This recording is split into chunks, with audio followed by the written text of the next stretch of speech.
Be yourself. Because when you try to be anything different, when you try to cover your horns, when you try to be something different than you are, when you try to go against your true nature, it's going to suffocate you inside, and it's not what you're born to be. So whether the world can handle it or not, it's not your problem.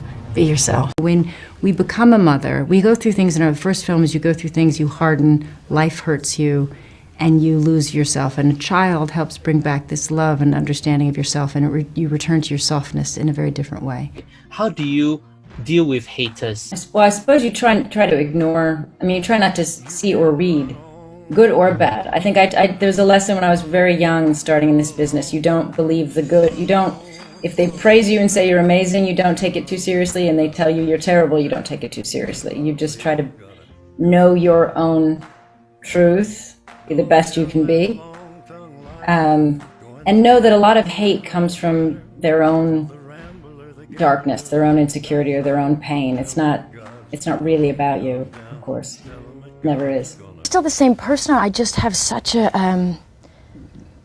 I have I think I was always quite lost in not having a sense of purpose. I think to be an actor is a nice thing, and you could tell good stories, but I think to know that you're useful just as a human being with your own hands, willing to, just be out there with real people, talking to families, being amongst people like the people in aid relief who really are these amazing human beings, and learning about the world and it's just, if it's you're useful, you're a part of real life. Then I'll be supporting them, and everything I do, I hope, is that I represent something, and I represent the right things to my children and give them the right sense of what they're capable of, and the world as it should be seen, not through the prism of Hollywood or through a certain kind of life, but really take them into the world where they have a really good sense and become rounded people. I think we really can't afford not to have hope. I don't believe in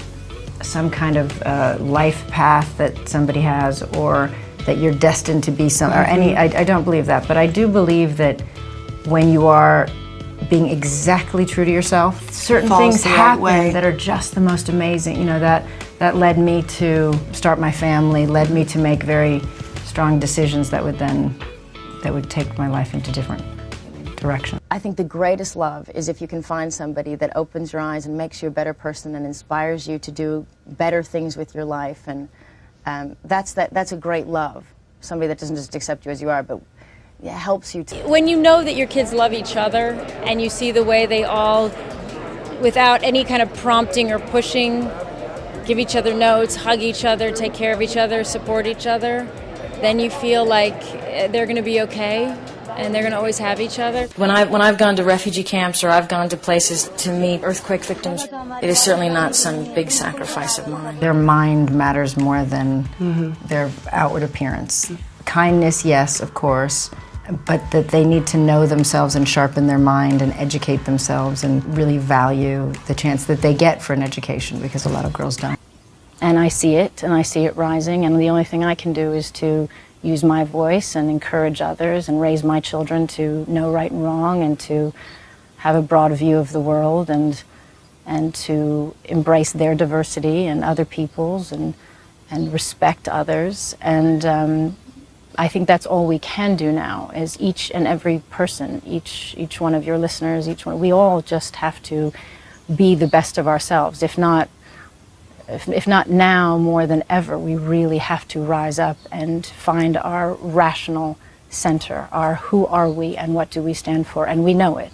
We know what's right and wrong. But if there was anything that you could say to your younger self, knowing what you know now, what would it be? You have to make all the mistakes, you have to go through everything, you have to just, because everything somehow leads to something else, and it's you. So I would just hang on. That's what I would say to my younger self. Just hang on. Strap yourself in. Hang on. Yeah. It'll be okay. You're gonna love being a mom. Okay. Oh. Family is earned.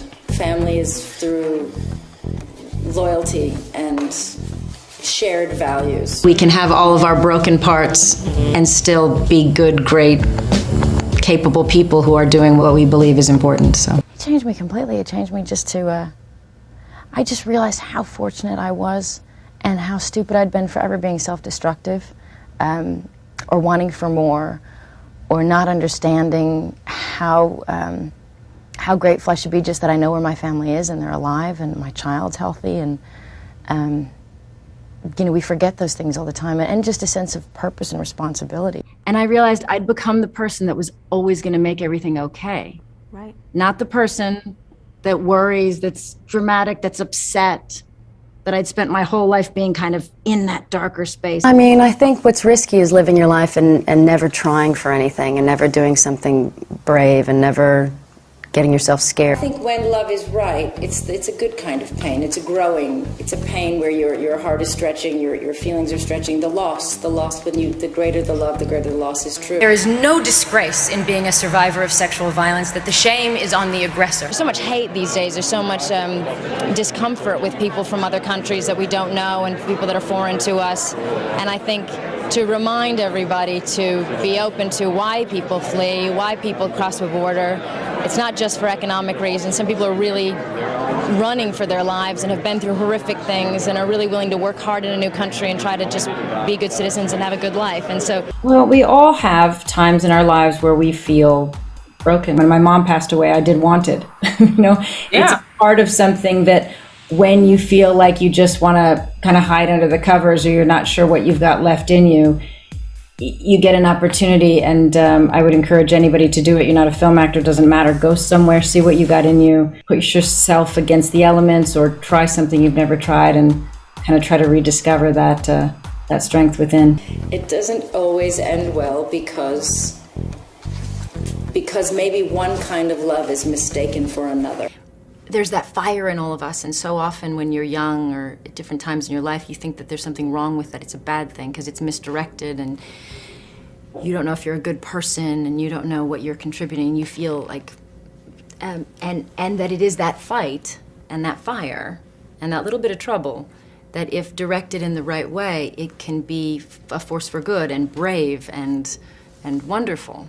And I think that's and I say that to my kids if they get in trouble because they've done something and they feel like they did something wrong and bad, that there is a right and a wrong, but it's also not to feel like they're bad, and it's fire, like Louis has fire. Does anything scare you? Inertia, I mean, I would think being, feeling like I was incapable of doing something, feeling useless. Feeling like I wasn't communicating with people, feeling like, like if I had been working and doing films and people did not respond and I wasn't making any sense and I was off track and there was no use to my life. It scares me to feel